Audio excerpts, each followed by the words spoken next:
Fire release. Here we go, the element of the Fire Nation. And man, we've seen a ridiculous amount of Konoha ninjas out here spitting flames. It's basically in their DNA. You got the Sarutobi clan throwing hands with fire, and of course, every single Uchiha ever, because apparently breathing fire is like their version of a family barbecue. But listen, if you want to be the absolute top dog with this element, it takes way more than just spitting out a fireball and tossing it at somebody.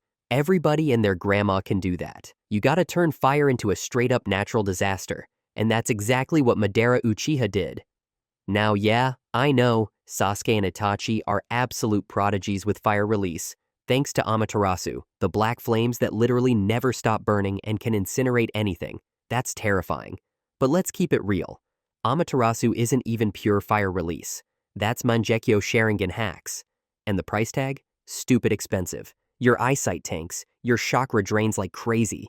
You're not spamming that in a real fight unless you want to be blind and out of juice. Obito had some flashy combos too, mixing fire release with Kamui to create these deadly whirlwinds of flames. Looks sick, but let's be honest, his fire was basically the sidekick to his real powers. Obito's actual strength was the Ten Tails, Kamui, and those Hashirama cells juicing him up. The fire was just there to make it look extra dramatic. Now let's talk about Madara Uchiha, the man who straight up turned fire release into a weapon of mass destruction. His fire style, Majestic Destroyer Flame, is a natural disaster. During the Fourth Great Ninja War, this massive wall of fire almost swallowed thousands of allied shinobi alive. The scale was so insane that dozens of water release users had to team up just to put it out, and even then, they created this giant sea of steam that blanketed the entire battlefield. But Madara didn't just flex raw power. His versatility with fire release was absolutely cracked. The Dragon Flame release song Jutsu? He's spitting flames in multiple directions, and even Tsunade couldn't dodge it. And then, with the hiding in ash and dust, man literally exhales a toxic ash cloud that blinds and suffocates opponents. And then there's Great Fire Destruction, which burns down an entire forest with a single breath. Like, who does that casually? Madara. Here's the thing. While other shinobi are constantly worried about chakra control, limits, and timing, Madara throws out fire release like it's just his natural breathing pattern. Dude could spam fire on a ridiculous scale without even breaking a sweat. His stamina and chakra reserves were absolutely monstrous. And let's be real for a second. Fire release is the weakest style in Naruto. Nobody's scared of fire style. Believe me, no one. But Madara is the only exception. The Kage themselves were legit terrified of his fire release. Madara is the absolute peak of fire release. While most shinobi use fire as just another weapon, Madara wields it like a full-blown natural disaster. And that right there is the difference between a powerful ninja and a straight-up god of war. That's the absolute truth. Water release. Alright, welcome to the world of water, arguably the most versatile chakra nature in all of Naruto. We're talking everything from massive tidal waves that can wipe out armies, to tiny, razor-sharp water bullets that pierce straight through stone. Water release is easily the most flexible nature transformation we've ever seen. And when it comes to the masters of this element, you can't ignore the legends. We got Zabuza, the demon of the mist, pulling up with that murderous aura. We got Kakashi, the copy ninja himself, casually dropping water-style moves he swiped from other shinobi. And then there's Mei Terumi, the fifth Mizukage, rocking not just water, but also lava and acid releases. But let's keep it real, there are only two shinobi sitting at the very top of the water release food chain. Two names that instantly spark debates every time they're mentioned. Kisame Hoshigaki and Tobirama Senju. That's the real clash of titans here. Before we even get into those two monsters, we gotta explain why Zabuza and Kakashi just don't compete at that level. Yeah, they were early showcases of water release in the manga, but here's the issue. Both of them needed 44 hand signs to pull off Water Dragon Bullet. 44. That's not gonna cut it in an actual high-speed ninja battle. Nobody's gonna stand there politely and let you finish your hand sign choreography like it's a Power Rangers transformation sequence. In real combat, you're already dead before you even get halfway through. Now what about Mei Terumi? She's clearly a high-tier shinobi. And sure, it looks like she doesn't need hand signs to bust out a water dragon, but let's be honest, that's just Kishimoto making an artistic choice. In reality, every ninja needs the full 44 signs. but Kishimoto wasn't about to waste entire manga panels showing that in later arcs. By the end of Naruto, the pacing was already getting rushed. So yeah, don't take that as proof that Mei had transcended hand signs, it was just a stylistic shortcut. Now we gotta talk about Tobirama Senju, the second Hokage, and one of the greatest ninja geniuses of all time. This man only needed 2 hand signs to pull off Water Dragon Bullet. 2. The exact same jutsu that Zabuza and Kakashi were out here struggling through. And it makes sense. Tobirama invented the damn technique. This is canon efficiency. If Tobirama is finesse and efficiency, then Kisame is raw power and overwhelming dominance. The tailless-tailed beast of the Hidden Mist had so much chakra that people literally compared him to a full-blown bijou. His great exploding water shockwave is one of the most insane jutsu we've ever seen. He creates an entire ocean on the battlefield, a massive water dome that turns the entire fight into Kisame's personal aquarium. Inside this arena, he becomes the absolute apex predator, swimming around like a giant shark with total control of the fight. That's battlefield control at its absolute peak. And the giant shark bullet. This jutsu literally absorbs the opponent's chakra. The stronger your attack, the bigger and deadlier the shark becomes. It's a brutal counterattack mechanism that weaponizes your own strength against you. We've seen Kisame hold his own against monsters like Might Guy opening the inner gates, and even against Jinchuriki like Killer Bee. And when he merges with Samahata, his water release skills hit an entirely different dimension. In that state, fighting Kisame in water is like trying to fight a shark in the middle of the ocean. You're already dead before you swing. So, who's really the strongest water release user? On Tobirama's side, this man revolutionized the entire element. He could whip up the water formation wall to block incoming fire, and then there's the water severing wave, a high-pressure blade of water that can slice through literally anything. We saw him cut through the god tree's roots with nothing but a jet of water from his mouth. That's surgical precision mixed with devastating power. And then you got his water senbon, proving his versatility in mid and long-range combat. Tobirama understood the true essence of water. It's soft, it's flexible, but underneath that softness is sharpness and destructive force on another level. Now when you line him up head-to-head against Kisame, you can see they're completely opposite philosophies. Kisame is the embodiment of raw power. With his absurd chakra reserves, he could flood entire battlefields and drown opponents with sheer volume and intensity. If we're talking flashy feats and visual impact, Kisame's got a clear advantage. This is literally his specialty, massive-scale water release with insane destructive output. Tobirama, on the other hand, represents precision and efficiency. He wasn't about showing off or wasting chakra. His entire combat style was built around coordination and tactical superiority. And let's not forget, he didn't rely solely on water release, because his arsenal was stacked and dangerous on every front. Every jutsu he used was optimized to achieve maximum results with minimum chakra expenditure. So, can Tobirama actually match Kisame's raw power? Absolutely, yes. First off, don't ever underestimate the chakra reserves of a Senju clan member. That bloodline was famous for massive chakra pools and insane stamina. Remember, Tobirama once fought the Gold and Silver brothers in their 4 tails 9 tails state, and 20 other S-rank shinobi at the same time. Bro, the entire Akatsuki only had like 10 S-rank members. Tobirama was casually handling twice that.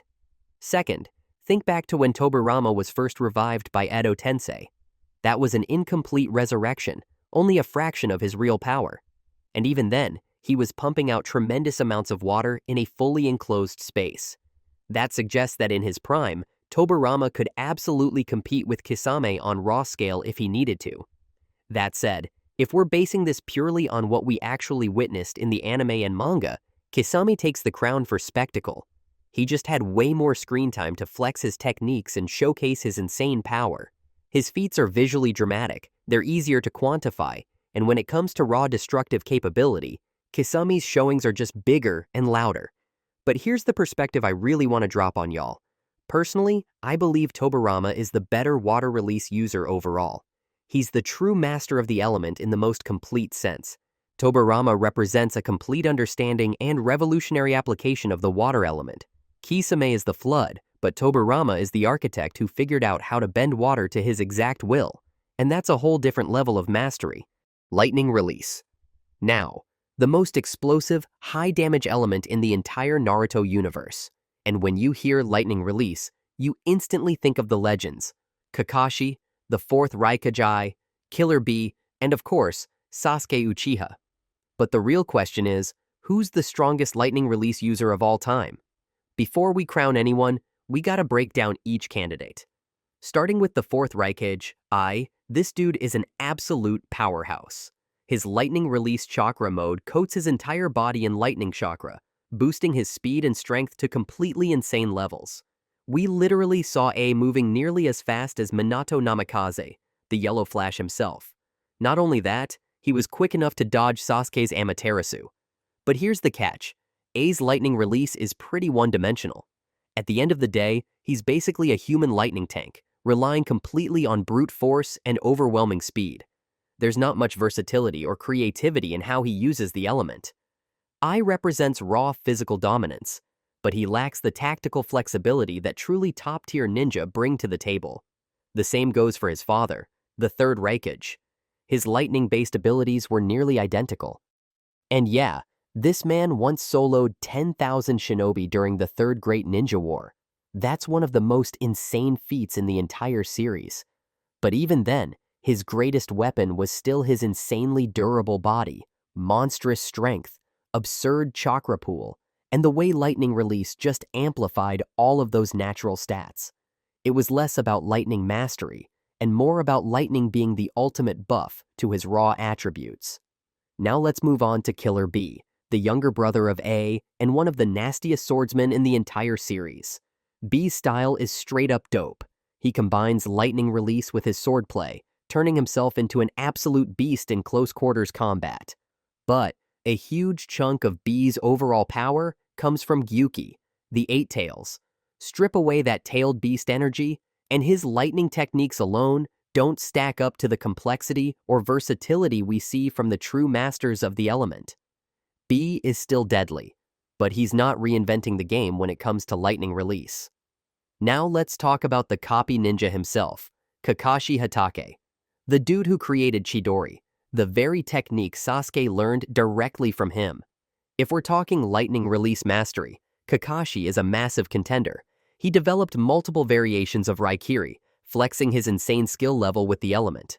Kakashi's understanding of lightning release fundamentals is absolutely solid, rock solid, but Sasuke Uchiha took lightning release to a completely different dimension. Let's get specific. Sasuke can fire lightning senbon, hitting multiple small targets at once from long range. Meanwhile, Kakashi still has to channel his lightning chakra into a kunai and physically throw it. That's not even in the same ballpark of flexibility or sophistication. On top of that, Sasuke's Chidori Nagashi gives him battlefield control by shocking every single enemy around him at the same time. His Chidori spear extends his attack range from 5 to 10 meters, giving him a massive edge in mid-range combat. Kakashi, on the other hand, usually has to get up close and personal to land a Raikiri. That's way less optimal in diverse combat situations. And then we get to the real separation point, Kirin, Sasuke's trump card. A technique so wild that literally no one else in the series has anything remotely close. Kakashi has nothing in his lightning release arsenal that even touches the level of destruction Sasuke brings with Kirin. We're talking about a move that calls down natural lightning from the sky to obliterate an entire battlefield in one devastating strike. What makes Sasuke stand out isn't just the raw power, it's the evolution. From a fresh genin learning his first Chidori to becoming a legendary shinobi who can control the lightning in the actual atmosphere, Sasuke never stopped leveling up. Sasuke's potential with lightning release honestly felt limitless throughout the series. By combining the element with the Sharingan, the Rinnegan, and later on even Six Paths Chakra, he achieved a synergy that no other shinobi could ever dream of replicating. While Kakashi, and Killer Bee are all masters in their own right, only Sasuke fully unlocked the terrifying potential of lightning release. From the basic applications all the way up to literally commanding the forces of nature, Sasuke stands as the absolute pinnacle of lightning release mastery in the Naruto universe. Earth release. When it comes to Earth release, there's really no debate to be had here. Onoki, the third Tsuchikage of Iwagakure, stands as the absolute undisputed peak of the entire element. His insane power literally sets a standard no one else can even dream of touching.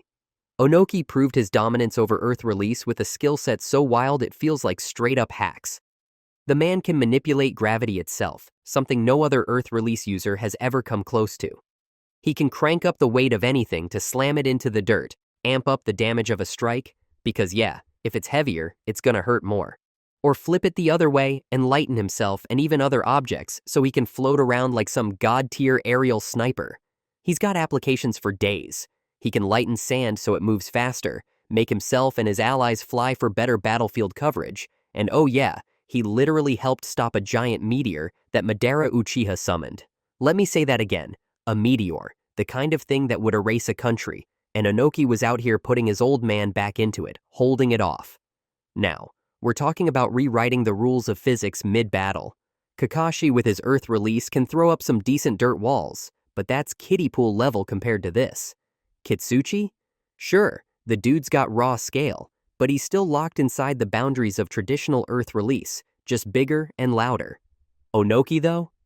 He turned Earth Release into a full-on three-dimensional art form. And here's the kicker. By the time Onoki was in his 70s, back aching, body frail, moving like a creaky door hinge, he was still the strongest of the 5 thanks to his Earth Release mastery. But the absolute peak of Onoki's power? No question, it's his Dust Release. This god-tier technique fuses Earth, Fire, and Wind Release into a single annihilation beam that disintegrates matter on the molecular level. If Onoki points that cube at you, you get erased from existence. Unless you've got some busted space-time jutsu in your back pocket, you're not surviving that. Period. Now, we can't talk about Dust Release without mentioning Mu, the second Tsuchikage, Onoki's teacher and another master of the art. Mu brought invisibility to the table with his camouflage technique, which made him insanely dangerous as a tactical assassin. On paper, that's terrifying. But when you stack them side by side, Onoki still comes out on top. Mu might have invisibility, but Onoki has versatility. Mu could vanish, sure, but Onoki could reshape the entire battlefield however he wanted. And the biggest W, Onoki proved his Dust Release against monsters like Madara Uchiha. That's a flex Mu never had the chance to show off. Every single piece of evidence points toward one undeniable conclusion. Onoki is the ultimate Earth Release master in Naruto. Now here's the thing. Earth Release never got the flashy animation treatment like Fire Release, and it didn't have the constant spotlight like Lightning Release. It's usually seen as the boring practical element. That's why it's so often underrated. But Onoki turned Earth Release into straight-up legend tier. He redefined the absolute limits of the element and set a standard nobody else has come close to touching. Wind Release. Now this one's rare in Naruto. Only a handful of names really repped this element. Naruto, Temari, Asuma, and Danzo. Not exactly a stacked roster, which already tells you where this is heading, but let's break it down anyway. Starting with Asuma Sarutobi. Solid jonin, cool dude, smokes way too much. His wind chakra coating his blades is dope as hell. He was even the one who explained to Naruto how wind chakra works in the first place. But at the end of the day, Asuma's wind style is all about close quarters. It's deadly, sure, but it doesn't have that wide-scale, battlefield-wiping potential that Wind Release can truly bring to the table. Then we got Temari, Certified Wind Release Specialist. Her giant fan is basically a WMD, and her long-range dominance is nothing to laugh at. She can literally blow away entire forests, and the Great Sickle Weasel Jutsu one-shotted Tayuya like it was nothing. The issue? That power is spread out. Against heavy tanks like the Raikage, her blasts are scratches at best. Big AoE, but not enough concentrated destruction. Danzo? Yeah, he's got some wind moves. But the man was actually relying on Sharingan spam. He needed Baku to amplify his wind output, which is basically like showing up to a boxing match with your big brother holding your gloves for you. And then, there's Naruto. My man turned it into a weapon that literally redefined the entire element. The Wind Release. Rasen Shuriken is a straight-up war crime. It shreds enemies on a cellular level. It's so destructive that Tsunade had to ban him from using it at first. But Naruto being Naruto, he combined Rasen Shuriken with Sage Mode, and later with Six Paths Power, transforming it into one of the most devastating attacks in the entire series. And the craziest part? He can spam it. What sets Naruto apart isn't just raw strength, it's the creativity. He integrated wind release into his whole fighting style. While Temari is a tactical zoner, Asuma is a melee enhancer, and Danzo needs a pet vacuum cleaner to look impressive, Naruto fully unlocked the element's maximum potential. He didn't just master wind release, he turned it into a whole damn system. Alright, that's it for today. Thanks for watching, and we'll see you next time.